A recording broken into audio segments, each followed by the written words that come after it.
Big TV భక్తి సమాచారం WhatsApp ఛానల్లో జాయిన్ అవ్వండి. అన్ని విశేషాలు ఎప్పటికప్పుడు తెలుసుకోండి.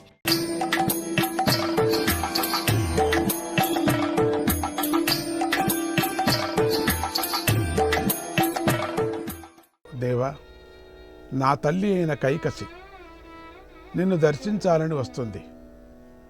ఆమెకు దర్శనాన్ని ఇచ్చి అనుగ్రహించన్నాడు. అప్పుడు రాముడు, అహం తస్యాఖ సమీపంతు మాతృదర్శన కాంక్షయా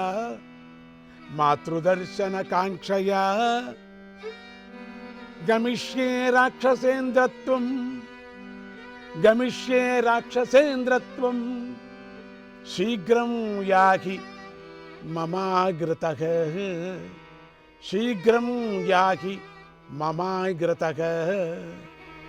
విభీషణ, నీ తల్లి నాకు కూడా తల్లే. నేనే ఆమె దగ్గరికి వెళతాను. నువ్వు వెళ్ళి రాముడే వస్తున్నాడని, తాను రావక్కర్లేదని చెప్పు అన్నాడు. విభీషణుడు వెళ్ళి కైకసికి ఈ విషయాన్ని తెలిపాడు. రాముడు ఆలస్యం లేకోకుండా విభీషణుడు వెంటే వెళ్ళాడు.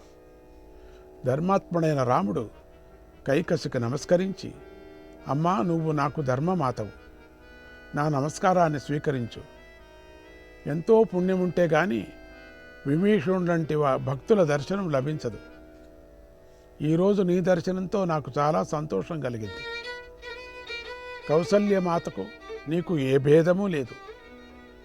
నాకు మీరిద్దరూ సమానులే అన్నాడు. ఆ మాటలకు కైకసి చాలా సంతోషించి రాముణ్ణి ఆశీర్వదించింది. భక్తితో స్తుతించి కీర్తించింది. రాముడు శరమను భరతుడికి పరిచయం చేసి విభీషణుడికి హితోపదేశం చేశాడు. విభీషణ, నువ్వెప్పుడూ దేవతలకు సంతోషాన్ని కలిగించే పనినే చేస్తూ ఉండు. వారికి కోపం వచ్చే పనిని ఎప్పటికీ చెయ్యకు. లంకకు వచ్చే మనుష్యులను రాక్షసులు చంపకుండా కాపాడు. ఎటువంటి కష్ట సమయంలోనూ ధర్మ మార్గాన్ని విడిచిపెట్టకు. పెద్దలను గౌరవించు. పెద్దలను సంప్రదించి ధర్మ సూక్ష్మాన్ని తెలుసుకుంటూ ఉండు. నిత్యము భగవంతుణ్ణి స్మరిస్తూ ఉండు అని ఉపదేశం చేశాడు. రాముడు తానికి అయోధ్యకు తిరిగి వెళతానని చెప్పాడు. అప్పుడు విభీషణుడు, రామ, యుద్ధ సమయంలో నిర్మింపబడిన సేతువు ఇంకా అలాగే ఉంది కనుక మనుష్యుల రాకపోకలు చాలా ఎక్కువగా ఉన్నాయి. అందువల్ల రాక్షసులకు ఇబ్బంది కలుగుతుంది. ఏం చేయాలో తోచటం లేదు. సరైనటువంటి ఉపాయాన్ని బోధించు అని ప్రార్థించాడు. అప్పుడు రాముడు బాగా ఆలోచించి ఆ వంతెనను భంగపరిచాడు. విరిగిన వంతెనను మళ్ళీ 3 ముక్కలు చేశాడు. 3 ముక్కలు చేసి కింద వేసేశాడు. ఆ 3 ముక్కలను మళ్ళీ 6 ముక్కలు చేశాడు. లంకాద్వీపానికి మార్గం లేకుండా చేశాడు. కార్ముకం గృహ్య హస్తేన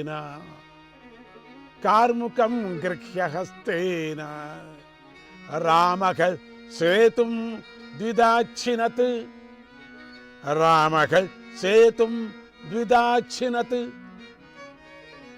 త్రిర్విభజ్య చ వేగేన మధ్యే వై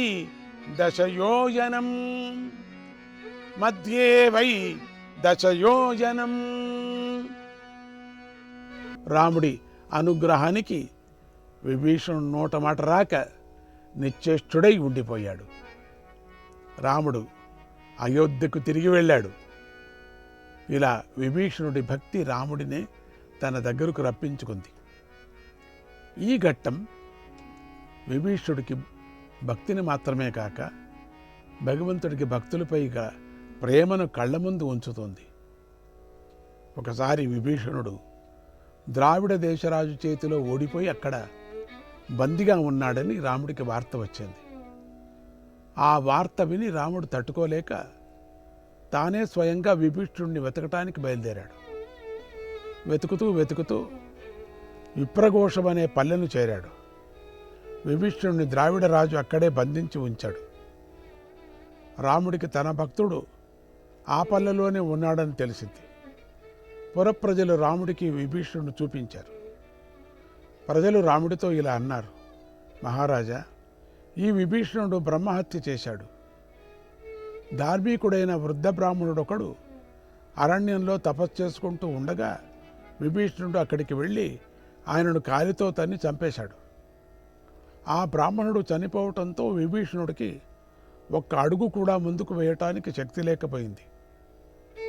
మేమందరం వీడిని నానా రకాలుగా హింసించాం, అయినా వీడు చావలేదు. అందువల్ల మా రాజు వీడిని ఇక్కడ బంధించి ఉంచాడు. శ్రీరామ, నువ్వు ధర్మచక్రవర్తివి. ఈ పాపాత్ముణ్ణి నీ బాణంతో సంహరించి ధర్మాన్ని నిలబెట్టన్నారు. ప్రజల మాటలు విని రాముడు ధర్మ సంకటంలో పడ్డాడు. ఒకవైపు విభీషణుడు తప్పు చేశాడని స్పష్టంగా కనిపిస్తుంది, మరోవైపు విభీషణుడి అనన్య భక్తి కనిపిస్తుంది. రాముడు ఈ సమయంలో ఏమి చేయాలా అని సందిగ్ధంలో పడ్డాడు. బాగా ఆలోచించి ప్రజలతో ఇలా అన్నాడు, వరం అమైవ మరణం, వరం అమైవ మరణం, మద్భక్తో హన్యతే కథం, మద్భక్తో హన్యతే కథం, రాజ్యం మాయుర్మయా దత్తం, తథైవ స భవిష్యతి, తథైవ స భవిష్యతి. ఓ ప్రజలారా, ఈ విభీషణుడికి అఖండమైన రాజ్యాన్ని, ఆయస్సును, చిరంజీవిత్వాన్ని ఇచ్చిన వాడిని నేనే. అందువల్ల ఈ విభీషణుడి దగ్గరకు మృత్యు అనేది రాదు. ఇతడు నా భక్తుడు కనుక నేనే ఇతడికి బదులు శిక్షను అనుభవిస్తాను. ఇతడి కోసం నేనే మరణిస్తాను. ఎందుకంటే వాడు మరణించాడు, నేను మరణించాను, అందుకని నేను మరణిస్తాను. భక్తుడి కోసం భగవంతుడు ఏమైనా చేస్తాడు.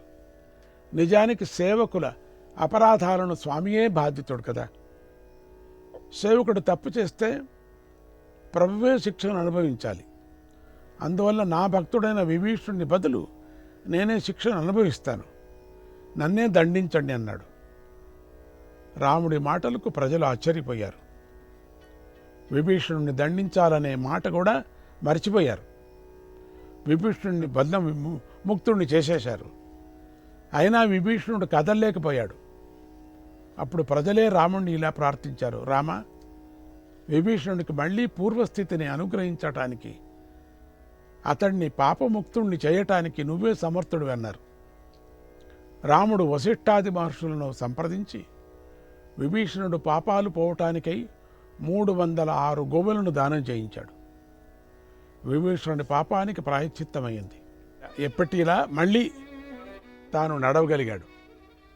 రాముణ్ణి సమీపించి తన తప్పును మన్నించమని ప్రార్థించాడు. అనుకోకుండా తప్పు జరిగిందని, కావాలని చేయలేదని చెప్పాడు. అప్పుడు రాముడు నవ్వుతూ ఇలా అన్నాడు, విభీషణ, ఇటువంటి తప్పుడు పని ఎప్పుడూ చేయకు. ఏ పని అయితే నీకు ఇతరులకు కూడా మంచి చేస్తుందో అటువంటి దాన్నే చెయ్యి. నువ్వు నా సేవకుడివి, అందువల్ల నువ్వు సాధు జీవనాన్ని నడపాలి. అందరిలోనూ భగవంతుడే దర్శించాలి, దయాగుణంతో ఉండాలి అన్నాడు. విభీషణుడు రాముడు తనపై చూపించిన అనుగ్రహానికి పొంగిపోయి కంటనీరు కారుస్తూ సాష్టాంగ వందనం చేసి ఇకపై తాను 3 అవస్థల్లోనూ రాముణ్ణే స్మరిస్తూ ఉంటానని, ఎవరికీ హాని చేయనని ప్రతిజ్ఞ చేశాడు. ఆనాటి నుండి విభీషణుడికి రాముడిపై భక్తి ఇంకా ఎక్కువగా స్థిరపడింది. శ్రీరాముణ్ణి మరింత భక్తిగా కీర్తించాడు. తరువాత ధర్మంగా రాజ్యాన్ని పాలన చేసి పిల్లలకు రాజ్యాన్ని అప్పచెప్పి భక్తి తపస్సులో ఉండిపోయాడు. విభీషణుడి శరణాగతికి రాముడు ప్రేమను కురిపించాడు, అనుగ్రహించాడు. ఈనాటికి విభీషణుడు కాశీక్షేత్రానికి ప్రతినిత్యము సంధ్యా సమయంలో అర్ఘ్య ప్రదానానికై వస్తాడని నిజమైన భక్తులకు ఆయన ఛాయ కనిపిస్తుందని పెద్దలు చెబుతారు. నిజమైన భక్తుడిని భగవంతుడు ఎల్లప్పుడూ రక్షిస్తూ ఉంటాడు. భగవంతుడి పూర్ణానుగ్రహం కావాలనేవారు విభీషణుడి శరణాగత భక్తిని అనుసరించాలి. భగవంతుడు భక్తులు వేరు కాదు, ఒక్కటే. తన అంశను భగవంతుడు భక్తుల్లోకి ప్రవేశపెట్టి అద్భుత కార్యాలను చేస్తూ ఉంటాడు. ఆ విధంగా లోకోపకారానికి కావలసిన పనులను సాధిస్తూ ఉంటాడు. భక్తులకు మాత్రం శాశ్వతమైన కీర్తిని కలిగిస్తూ ఉంటాడు. ఇది భగవంతుణ్ణి నమ్ముకున్నందుకు లభించే ఫలం. కనుక ఎవరు భగవత్కార్యం చేస్తున్నారో వారిని భగవంతుడు నడిపిస్తున్నాడు. వారికి భగవంతుడి అండ ఉంది అని గ్రహించాలి. కనుక వారికి చేతనైనంతగా సహకరించాలి, కానీ విఘ్నాలు కలిగించకూడదు. మనం ఇంతవరకు భాగవత భక్తుల కథలు విన్నాం. తనను నమ్మిన భక్తులను భగవంతుడు ఎలా రక్షించాడో విన్నాం. కనుక ఈ కష్టకాలంలో కూడా భక్తితో భగవంతుణ్ణి ఆరాధించండి. ఆయనే కష్టకాలం నుండి గట్టెక్కిస్తాడు. ఆయన తీర్పును శిరసా వహిద్దాం.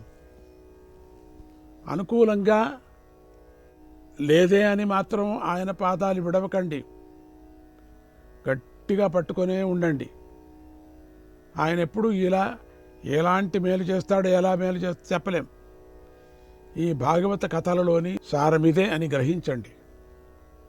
మీకు దృఢమైనటువంటి భక్తి కలుగుగాక అని ఆశీర్వదిస్తూ, ఓం నమో నారాయణాయ, ఓం నమో నారాయణాయ.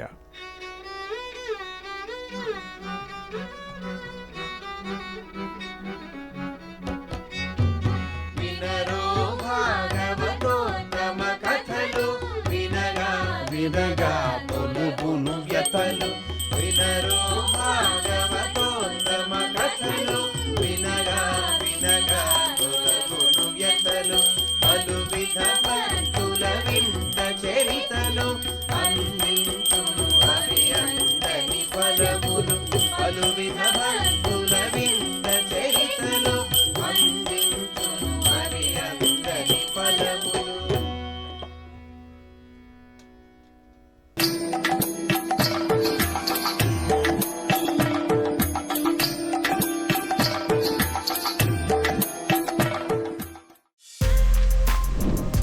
For more videos like this, subscribe Big TV channel.